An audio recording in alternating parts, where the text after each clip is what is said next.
पाकिस्तान ने एक बार फिर से कहा है कि वो युद्ध के लिए तैयार है। पाकिस्तान के गृह मंत्री ने कहा है कि सिंधु जल समझौता रद्द होने का मतलब युद्ध है और पाकिस्तान इससे पीछे नहीं हटेगा।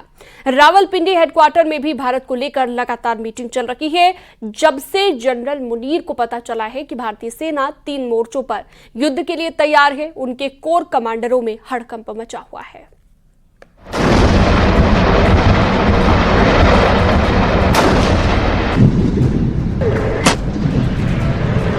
भारत के दुश्मनों को 3 तरफ से घेरा जा रहा है।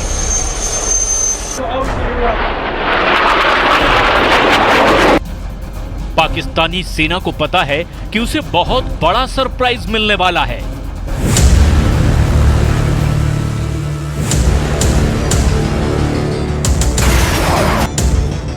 क्योंकि पहलगाम में पाकिस्तान के आतंकियों ने जो किया उसकी माफी नहीं, सजा मिलेगी और वो भी सजाए मौत मिलेगी।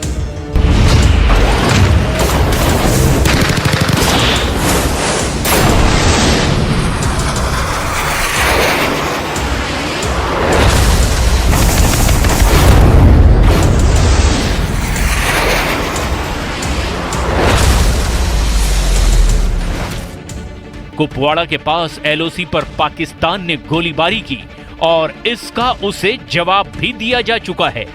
रिपोर्ट है कि अगर पाकिस्तान ने 600 गोलियां चलाई तो भारत ने इसके जवाब में 1300 राउंड फायर कर दिए।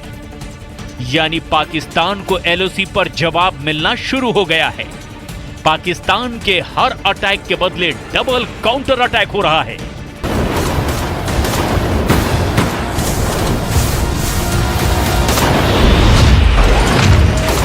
जमीन पर हो रहे एक्शन के बाद अब आसमान और समंदर में भारत के तेवर देख लीजिए, क्योंकि पहलगाम में हुए आतंकी हमले ने श्रीनगर और पठानकोट से लेकर अरब सागर तक बड़ा जाल बिछाना शुरू कर दिया है।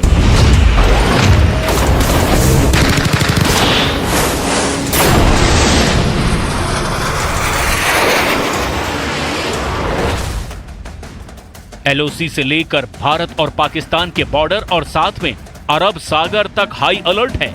भारत के सबसे खतरनाक हथियार एक्टिव कर दिए गए हैं। एलओसी पर भारत की फौज अलर्ट है। पंजाब और राजस्थान सेक्टर में बीएसएफ की कड़ी निगरानी है और S-400 जैसे तमाम एयर डिफेंस सिस्टम भी अब 24 घंटे एक्टिव कर दिए गए हैं। भारत की टैंक रेजिमेंट भी अखनूर से लेकर गुजरात तक वॉर मोड में आ चुकी है। इस वक्त एयरफोर्स में 2 जहाज बहुत एक्टिव हैं और वो हैं सुखोई 30 MKI और राफाल, जो भारत के फ्रंटलाइन फाइटर माने जाते हैं। इन सब के बीच बड़ी खबर यह है कि पाकिस्तान का पहलगाम वाला एजेंडा फेल हो चुका है। नौसेना ने अपनी फायर पावर दिखाकर बता दिया है कि जो पाकिस्तान चाहता है वो कभी नहीं होगा। कि पहलगाम में आतंकी हमला भारत को बांटने की साजिश थी, जो पूरी तरह से नाकाम हो चुकी है। आतंकियों ने देश को बांटने की जो कोशिश की वो 48 घंटे के अंदर ही फेल हो गई।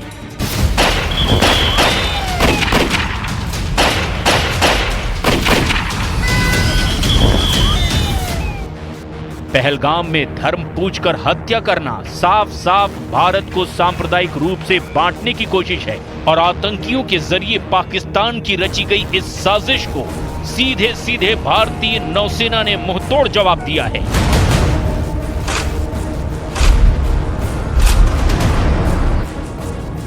नौसेना की ओर से सोशल मीडिया पर तस्वीरें जारी करके बताया गया कि एकता में शक्ति है। एकता में शक्ति यानी भारत को धर्म के नाम पर बांटने वालों को ऐसा जवाब मिलेगा जिसमें उन्हें तबाह करने का सिग्नल भी है। इस तस्वीर में 5 डिस्ट्रॉयर हैं। 3 हैं विशाखापट्टनम क्लास और 2 हैं कोलकाता क्लास। ये दोनों तरह के डिस्ट्रॉयर भारतीय नौसेना के सबसे खतरनाक जंगी जहाज माने जाते हैं। नौसेना ने साफ बताया कि उसके वॉरशिप मिलकर दुश्मन से लड़ने के लिए तैयार हैं। दुश्मन के खिलाफ अब एक होने की जरूरत है, यानी मैसेज साफ है, बांटने वालों को अब बख्शा नहीं जाएगा। एक ही सफ में नौसेना के 5 जंगी जहाज और इस फोटो के जरिए नौसेना ने अपनी रेंज और फायर पावर की एक छोटी सी झलक भी दिखाई है।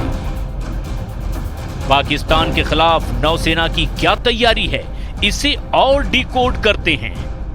सबसे बाईं ओर है आईएनएस इम्फाल, उसके दाईं ओर की तरफ आईएनएस मोरमुगाओ और उसके बाद लीड शिप आईएनएस विशाखापट्टनम। शुरुआत की ये तीनों जहाज आईएनएस विशाखापट्टनम क्लास के डिस्ट्रॉयर हैं। आईएनएस विशाखापट्टनम के दाईं तरफ है कोलकाता क्लास के आईएनएस चेन्नई और आईएनएस कोच्चि। इन्हीं में से एक यानी विशाखापट्टनम क्लास के जहाज आईएनएस सूरत की फायर पावर का भारत ट्रेलर दिखा चुका है। पहलगाम में हुए आतंकी हमले के 48 घंटे के अंदर ही भारत ने सिग्नल दे दिया था कि वो पाकिस्तान के साथ क्या कर सकता है। पहलगाम से 2000 किलोमीटर दूर भारत ने पाकिस्तान के दिलो दिमाग पर पहला वार तब किया जब MRSAM दागी गई। आईएनएस सूरत से भारत ने MRSAM यानी medium range surface to air missile launch करके बता दिया कि बदला लेने वाला इरादा कितना मजबूत है। 70 किलोमीटर तक आसमानी टारगेट को धमाके के साथ खत्म करने वाली इस मिसाइल ने अरब सागर में बड़ा सिग्नल दिया है। इजराइल के साथ मिलकर बनाई गई इस मिसाइल को आईएनएस सूरत से आजमाया गया, यानी विशाखापट्टनम क्लास का वो डिस्ट्रॉयर जिसके मुकाबले का कोई वॉरशिप पाकिस्तान के पास नहीं है।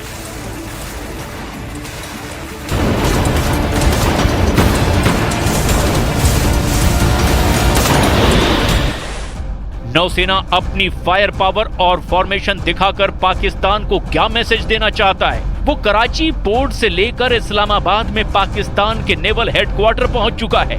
मैसेज बिल्कुल साफ है, पाकिस्तान पर इतनी मिसाइल दागी जाएंगी कि समझ नहीं आएगा कि धमाका कहां और धुआं कहां से निकला। विशाखापट्टनम और कोलकाता क्लास के डिस्ट्रॉयर की ताकत क्या है, अब जरा उसे भी समझ लीजिए।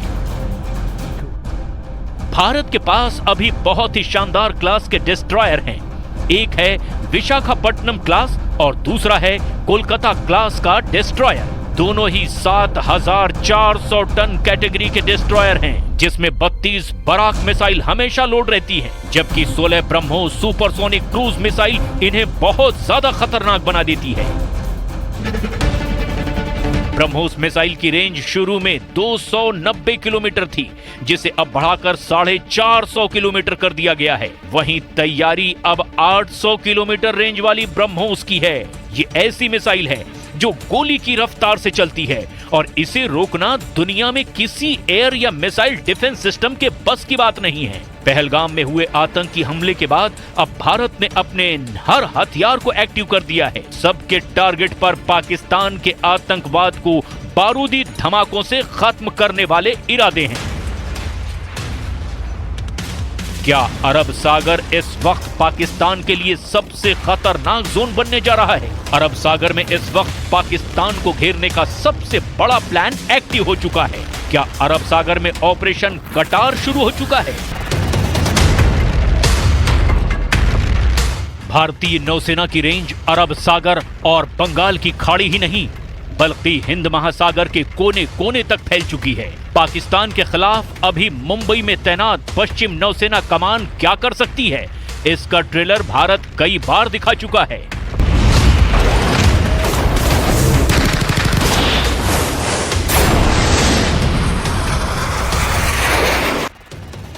उन्नीस 1971 में अरब सागर में चलाया गया ऑपरेशन ट्राइडेंट यानी त्रिशूल, जिसमें कराची पर ऐसी बमबारी की कि आज भी पाकिस्तान की फौज कांप जाती है। 1999 में कारगिल युद्ध के दौरान चलाया गया ऑपरेशन तलवार। इस ऑपरेशन में पाकिस्तान की समुद्री सरहदों पर ऐसा पहरा डाला गया जिसमें उसका हिलना मुश्किल हो गया। सवाल ऐसे में ये है कि क्या 2025 में अरब सागर में ऑपरेशन कटार शुरू हो चुका है?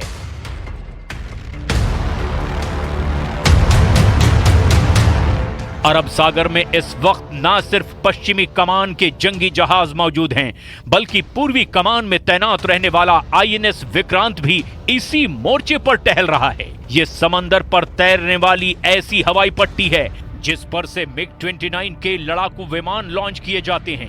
अरब सागर में भारत की ऐसी फायर पावर को रोकने के लिए पाकिस्तान के पास विकल्प काफी कम हैं। इस बड़े समुद्री बेड़े के साथ ही ऐसे बड़े बड़े डिस्ट्रॉयर जो अकेले अपने दम पर पाकिस्तान की नौसेना से टक्कर ले सकते हैं। ये हैं भारतीय नेवी के वो डिस्ट्रॉयर जिसके बराबर का बैटलशिप पाकिस्तान के पास नहीं है। ये हैं भारत के 7000 टन वाली कैटेगरी के वॉरशिप यानी विशाखापट्टनम और कोलकाता क्लास के डिस्ट्रॉयर जो लगातार हिंद महासागर में टहलते रहते हैं। फायर पावर के लिहाज से ये किसी भी मायने में दुनिया के बड़े से बड़े जहाजों से कम नहीं है। ब्रह्मोस जैसी सुपरसोनिक क्रूज मिसाइल और बराक एयर डिफेंस सिस्टम के बाद अब MRSAM ने इन्हें नई ताकत दी है। ऐसी मिसाइलों से लैस होने की वजह से ये बहुत ही खतरनाक हथियारों वाला पैकेज लेकर चलते हैं। भारत के पास इस वक्त करीब 150 वॉरशिप हैं और 2030 तक भारत को 180 जहाज वाली नेवी बनाने की तैयारी की जा रही है। पाकिस्तान की नेवी के पास 85 वॉरशिप हैं, लेकिन चीन की मदद से पाकिस्तान 20 नए जहाज शामिल करने का प्लान बना रहा है। ये दोनों पावर अरब सागर में टकराई तो नुकसान पाकिस्तान का होगा। ये बात तो जनरल मुनीर बहुत अच्छी तरह जानते हैं। अरब सागर में भारत किसी भी वक्त ऐसा ऑपरेशन चला सकता है जो पाकिस्तान की पूरी नौसेना को ही ध्वस्त कर दे। वैसे शुरुआती रुझान बता रहे हैं कि पाकिस्तान की नौसेना को उनके अड्डों में ही खत्म करने की पूरी तैयारी है। इसके लिए अंडर वाटर वाली फोर्स भी देख लीजिए, यानी सबमरीन वाली पावर। भारतीय नौसेना की 19 पनडुब्बियों के मुकाबले पाकिस्तान के पास सिर्फ 5 सबमरीन हैं। हालांकि उसे 8 पनडुब्बी चीन से मिलने वाली हैं। भारत की सबसे खतरनाक पनडुब्बियों में हैं INS अरिहंत और INS अरिघात जो देश में ही बनी परमाणु पनडुब्बी हैं। इसके अलावा स्कॉर्पियन क्लास की 6 पनडुब्बियां भी है। रूस से 90 के दशक में खरीदी गई हाई क्लास की 7 सबमरीन भी हैं। जर्मनी से ली गई HDW टाइप 209 पनडुब्बियों में भारत अभी 4 ऑपरेट कर रहा है, जबकि पाकिस्तान के पास पनडुब्बियों में 3 अगुस्टा B90 क्लास की हैं और 2 अगस्टा 70 क्लास की हैं। ये उसे फ्रांस ने बेची थी। पाकिस्तान को घेरने के लिए नौसेना के जंगी जहाज ही नहीं, वायुसेना के स्क्वाड्रन भी पूरी तरह से तैयार हैं। दोनों ही फोर्स 2-2 मोर्चों पर ख्याल रखती है और इनमें नौसेना की ताकत का बड़ा हिस्सा दूसरे फ्रंट यानी चीन के लिए भी तैयार रहता है। ऐसे में सवाल है कि अरब सागर में इसकी आधी ताकत भी जमा हुई तो पाकिस्तान का क्या होगा?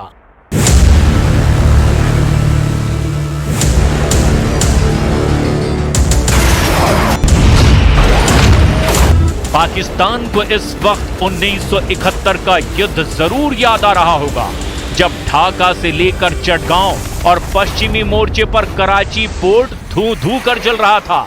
तब भारत ने एक बार फिर बता दिया कि पहलगाम में बेकसूर लोगों की हत्या करने वाले जहां भी होंगे जरूर मारे जाएंगे। बस वक्त और उसको खत्म करने का तरीका भारत चुनेगा।